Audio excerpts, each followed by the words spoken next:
Hello friends, आप सभी का एक बार फिर से मेरे इस चैनल पर स्वागत है। आज हम डिस्कस करेंगे क्लास 8 का चैप्टर 10 द कॉमेट सेकंड का पार्ट सेकंड। तो चलिए शुरू करते इसके बारे में पढ़ना।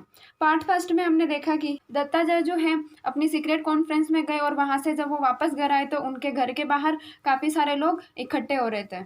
Arriving home he found another crowd gathered under a pandal. जब वो घर पहुंचे तो उन्होंने देखा कि उनके घर के चारों तरफ एक पांडाल बना हुआ और वहां पर बहुत सारी भीड़ इकट्ठा हो रही है। ही ग्लैंसेड क्वेश्चनली एट इंद्रानी देवी। उनके फेस पर एक क्वेश्चन सा बन गया और इसको किसको देख करके, उनकी वाइफ इंद्रानी देवी को देखकर। तो इंद्रानी देवी समझ गई कि उनके हस्बैंड के मन में क्या क्वेश्चन चल रहा है। Surely she knew how he hated crowd, क्योंकि इंद्रानी देवी जानती है कि दत्तादा को क्राउड बिल्कुल भी पसंद नहीं है, वह किस तरह से क्राउड से नफरत करते हैं। Indrani obviously uneasy offer the explanation I have arrange a yagya and call price to bless you. तो इंद्रानी देवी अनईजी फील करती है ऑब्वियसली और उनको ऑफर करती है, यानी बताती है जाकर के दत्तादा को कि मैंने एक यज्ञ अरेंज किया है तुम्हारे लिए और मैंने प्रीस्ट को भी बुलाया है, पुजारी को बुलाया है, जो कि तुम्हें आशीर्वाद भी देंगे। बट वाई, दत्तादा बोलते लेकिन क्यों? Just because I left the shores of India, क्योंकि मैं इंडिया को छोड़ करके बाहर गया था इसलिए। You know it is no longer taboo and in any case you know my views on this meaningless rituals. तो वो इंद्रानी देवी को बोलते हो कि तुम जानते हो कि ये चीज़ें जो भी हैं अब मानी नहीं जाती, यानी रिलीजन से संबंधित जो भी चीज़ें हैं अभी चलती नहीं है। और तुम तो जानती हो मेरे राय क्या है रिचुअल्स को लेकर के। तुम इन प्रथाओं के लिए मेरा जो व्यू है उन सबको भी तुम जानती हो, तो फिर तुमने ये सारा इंतजाम क्यों किया? दत्तादा अपनी वाइफ इंद्रानी देवी को बोलते हैं। Indrani Devi looked at Shivaji Babu the younger brother of her husband. Indrani Devi उनके देवर जो है शिवाजी बाबू उनकी तरफ देखने लगती है। Shivaji Babu caused and explained we have all been very disturb since you discover the comet. तो वो दत्तादा के पास आते हैं शिवाजी बाबू और एक्सप्लेन करते हैं कि हम सब डिस्टर्ब है और तुम भी डिस्टर्ब हो जब से तुमने इस कॉमेट की डिस्कवरी की है। गुरुजी recommended a shanti yagya to pacify the evil spirit behind the comet. तो गुरुजी ने हमें यह रिकमेंडेड किया है कि यह यज्ञ करेंगे तो वो जो कॉमेट है उसकी बुरी आत्मा जो है उसको हम पेसिफाई कर सकेंगे, यानी शांत कर सकेंगे। We are all waiting for you to perform the yagna. हम सब लोग आप ही का वेट कर रहे थे कि आप कब आओगे, इस यज्ञ में बैठोगे, इस यज्ञ को शुरू करोगे। May I know what specific advantage there is in the ceremony. Datta was outwardly calm. तो दत्तादा यहाँ पर पूछते हैं कि मैं ये यज्ञ करूँगा तो इससे मुझे क्या फ़ायदा मिलेगा, ये बात कोई मुझे बता सकता है? The comet you have discovered will not cause any ill effect on the earth. तो शिवाजी बाबू उनको कहते हैं कि जो कॉमेट तुमने डिस्कवर किया है उसका इस अर्थ पर कोई भी इल इफेक्ट नहीं पड़ेगा अगर तुम ये यज्ञ करते हो तो। At this remark Dutta blew up. ये बात सुन करके दत्तादा का खून खोलने लग जाता है। Don't you know that this is all superstitions. क्या तुम ये नहीं जानते हो कि ये सारी बातें सिर्फ एक अंधविश्वास है? It could be condoned in the olden time when man did not know what comet were. ये सब पुराने समय में माना जाता था, उस समय जब लोगों को ये पता नहीं था कि कॉमेट क्या होती है और उनकी मूवमेंट क्या होती है। Not so in modern times. और ये सभी इस मॉडर्न टाइम में नहीं होता है। Comet are known for what they are. Their movements are forecast precisely by mathematical calculation and it is clearly established by static studies that their visit have no correlation with distress on the earth. All this is of course fulfilled on my part to explain you and the likes of you never read even the elementary book on science. तो दत्तादा कहते हैं कि ये सारी बातें पुराने time की थी जब इंसान को ये नहीं पता था कि कॉमेट क्या होते हैं, कॉमेट कैसे मूवमेंट करते हैं और उनकी मूवमेंट्स कैसी होती है। उन्हें हम फोरकास्ट नहीं कर सकते हैं, यानी जान पहचान नहीं कर सकते थे, उनकी मैथमेटिक कैलकुलेशन नहीं कर सकते थे।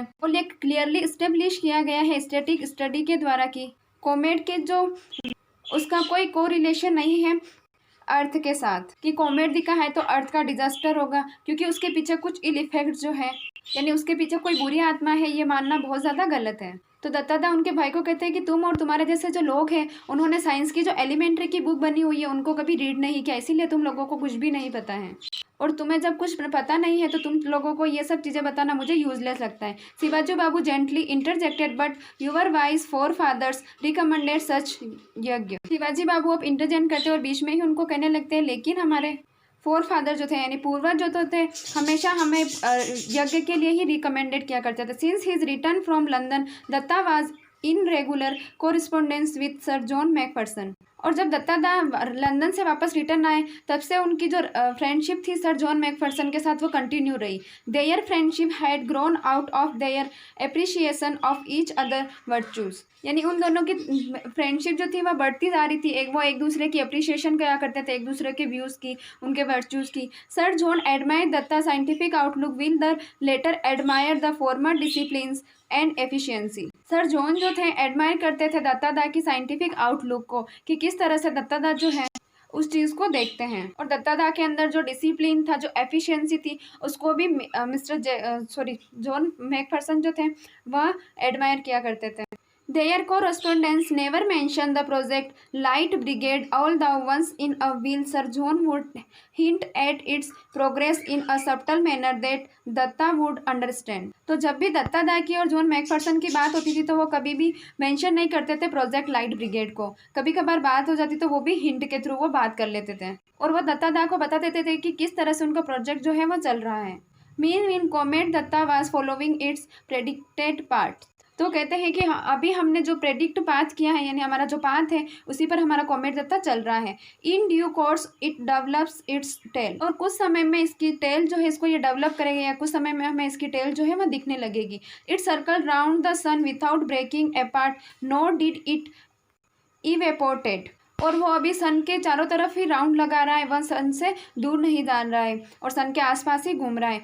नॉट डिड इट इवेपोरेट, यानी अभी भी ये इवोपरेट भी नहीं हुआ। The scientists on Project Light Brigade therefore knew that the threat of collision was now very much near। तो अब जो साइंटिस्ट थे उनको उनका जो प्रोजेक्ट था प्रोजेक्ट लाइट ब्रिगेड, उसके बारे में वो जान सके हैं कि इसकी जो थ्रेट थी कोलिजन का वो अब रियल नहीं रही है। थ्रेट का मतलब होता है धमकी, यानी कोलिजन जो है होने वाला है अर्थ पर, उसकी जो रियलिटी है वह और भी ज़्यादा बढ़ गई है। मतलब अब ये टकराने के चांसेस बहुत ज़्यादा बढ़ गए हैं। In the middle of October Dutta got a letter from sir John.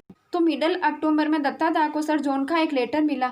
In the midst of description of the meeting of the Royal Astronomical Society, the unseasonably warm weather, the opening matches of the football season and a recent by election. तो दत्ता दा को उनका letter मिलता है, उनमें कुछ तो उनकी जो मीटिंग हुई थी उसकी बातें थी और कुछ वार्म वेदर यानी मौसम की बातें लिखी हुई थी, और उस सीज़न के मैचेस कैसे हुए हैं और बाय इलेक्शन जो हुआ था उनके बारे में बातें लिखी हुई थी। Dutta spotted the sentence he was eagerly looking for the charge of the light brigade has begun। Dutta da ने उसमें eagerly एक और सेंटेंस देखा जिसका वो वेट कर रहे थे देखने के लिए, और उसमें लिखा हुआ है कि अब हमारा लाइट ब्रिगेड जो प्रोग्राम है वह शुरू हुआ है।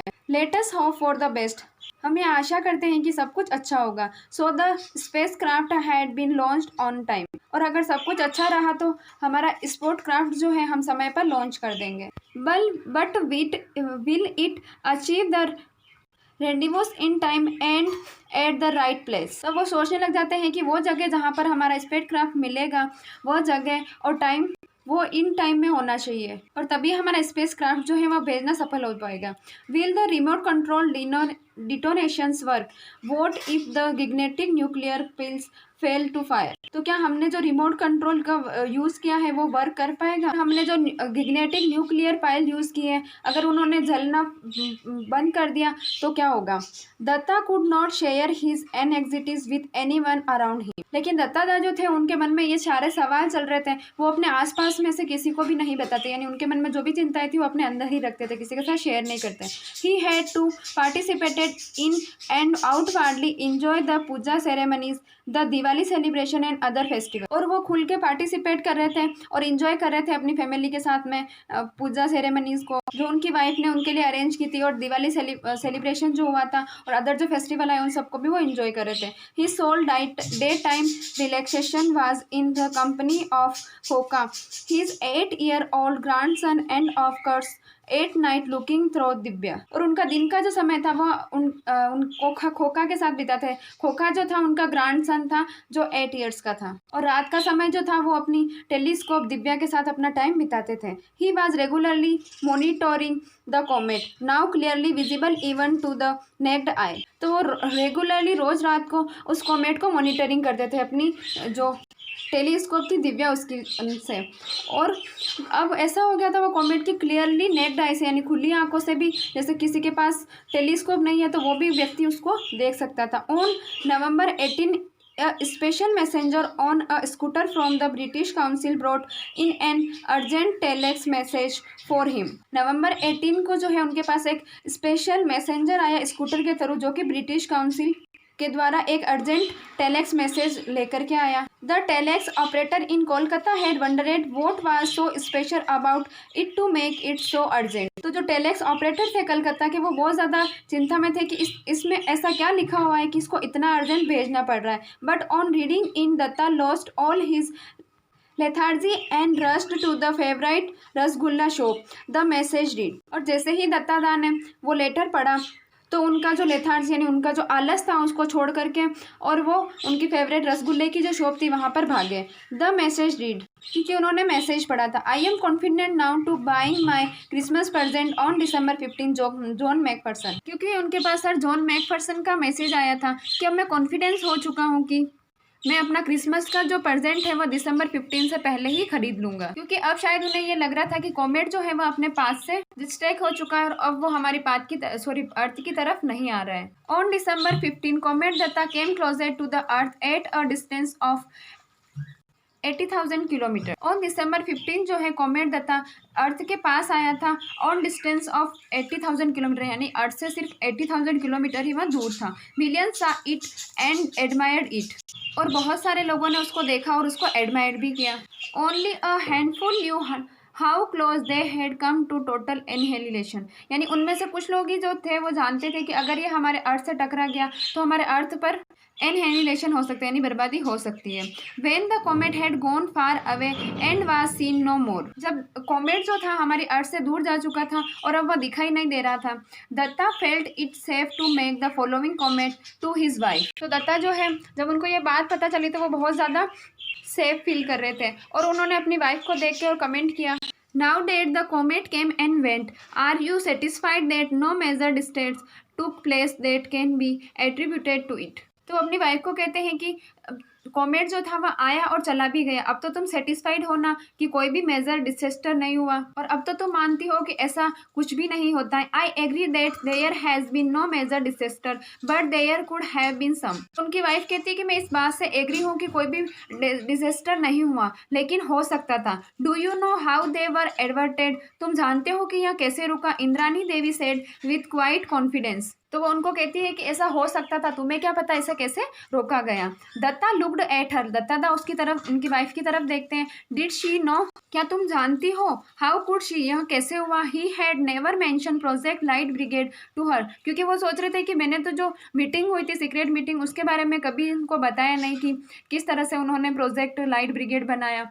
ही probed questionly, I don't understand what you mean. तो यहाँ पर दत्ता कहते हैं कि मुझे नहीं पता कि तुम क्या कह रही हो और तुम क्या कहना चाहती हो, मुझे समझ में नहीं आ रहा है। उनकी वाइफ तो उनको बता रही थी कि किस तरह से उन्होंने पूजा और यज्ञ करवाया, इसकी वजह से ये कॉमेट दत्ता जो है ये कोलिजन होने से बच गया। लेकिन दत्ता को लगता है कि मैंने तो किसी को इस प्रोजेक्ट के बारे में बताया नहीं, तो फिर ये क्या बातें कर रही है। तो उनको ऐसे बोल देते हैं कि आप तुम क्या बोल रहे हो, मुझे कुछ भी समझ में नहीं आ रहा है। It is very simple. तो उनकी वाइफ कहती है यहाँ तो बहुत ही सिंपल है। There were no disasters because of the yagya at your house. तो कहती है कि यहाँ तो बिल्कुल ही सिंपल है, क्योंकि हमने जो हमारे घर में यज्ञ किया था इसकी वजह से कोई भी डिसेस्टर नहीं हुआ।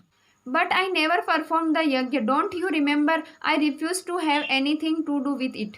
तो यहाँ पर दत्ता बोलते हैं कि तुम्हें याद नहीं है, मैंने तो कोई भी यज्ञ परफॉर्म नहीं किया था, तो मैंने तो रिफ्यूज कर दिया था, यानी मना कर दिया था कि मैं कोई भी यज्ञ नहीं करूंगा या फिर कोई और चीज़ भी नहीं करूंगा। Of course I do but we found a way out, at least Guruji did. उनकी वाइफ कहती ऑफ कोर्स आई डू, मुझे पता है कि तुमने नहीं किया है, तो उसका भी हमें रास्ता मिल गया था। गुरुजी ने हमसे कहा था कि he said that if you were unwilling to perform the yajna, अगर तुम यज्ञ करने में अनविलिंग हो, it would be all right if a descendant of yours did it, अगर तुम यज्ञ करने में इंटरेस्टेड नहीं हो या फिर तुम नहीं करना चाहते हो, तो हमें गुरुजी ने कहा था कि आपकी जो जनरेशन है, जैसे आपके पोती हो गई, पोता हो गया, आपका बेटा हो गया, इनमें से कोई भी आपकी जगह पर बैठ के ये यज्ञ कर सकता है। सो वी गॉट खोखा टू डिप्यूटाइज फॉर यू, तो हमने हमारा जो ग्रैंडसन है खोखा उसको तुम्हारी जगह पर बिठा दिया और उसने यज्ञ परफॉर्म किया। एंड इट हैज़ वर्कड, और उसने जो परफॉर्म किया खोका ने तुम्हारी जगह बैठ कर के यज्ञ, वो ही काम कर गया।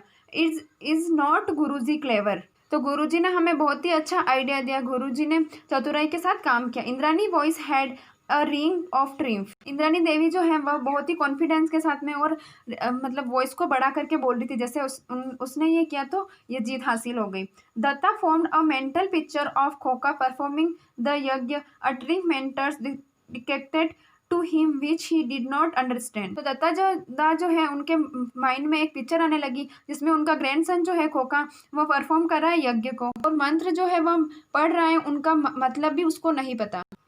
Pouring ghee eight specified intervals into the fire, यानी वो उस फायर में जो है घी पोरिंग करता जा रहा है, डालता जा रहा है। Offering flowers and then the picture change to an assembly to scientist at the conference analyses the problem. 4 flower जो है वो ऑफर कर रहा है। तो इस तरह की पिक्चर दत्तादा के माइंड में आने लगी कि जिसे कोई मतलब ही नहीं पता है खोका को कि वो क्या कर रहा है, उसको मंत्र जो पढ़ रहे हैं उसका मतलब नहीं पता है। तो वो कह रही है कि ये चीज़ परफॉर्म की गई, इसकी वजह से वो कोलिजन जो था बच गया। इसका क्या मतलब है? उनकी वाइफ जो ये मान रही है ये सारा मानना सही नहीं है।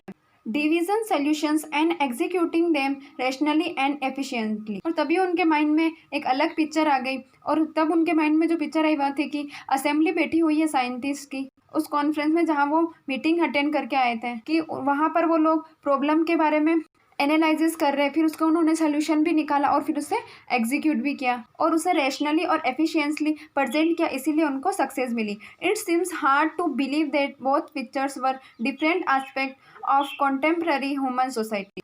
तो वो कहते हैं कि यह सोचना या बिलीव करना बहुत ही मुश्किल होता है कि कंटेम्प्ररी ह्यूमन सोसाइटी में भी इस तरह की 2 डिफरेंट एस्पेक्ट वाली पिक्चर हो सकती है। दत्तादा was aware to of the gulf that separates the rich from the poor. तो दत्तादा सोचने लग जाता है, इस चीज़ के बारे में अवेयर है वो कि इस तरह की जो सोच है वही सेपरेट करती है रिच को और पुअर को, यानी गरीब को अमीर से। The educated from the illiterate, यानी एजुकेटेड पर्सन को इलिटरेट पर्सन अशिक्षित पर्सन से।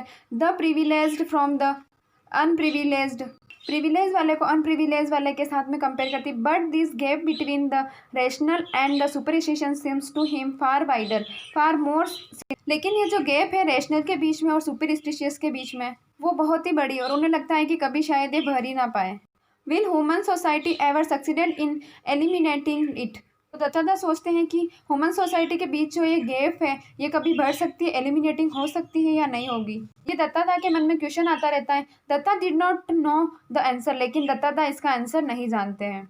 तो इस तरह से ये जयंत नार्लिकर ने ये शॉर्ट स्टोरी लिखी है। तो उन्होंने बताया है कि किस तरह से हमारी जो दुनिया है इसमें लोगों की सोच है डिफरेंट, उसके बारे में ही उन्होंने यहाँ पर पूरा बताया है, और लोगों की जो सोच है उनमें भी कितना ज़्यादा गैप है।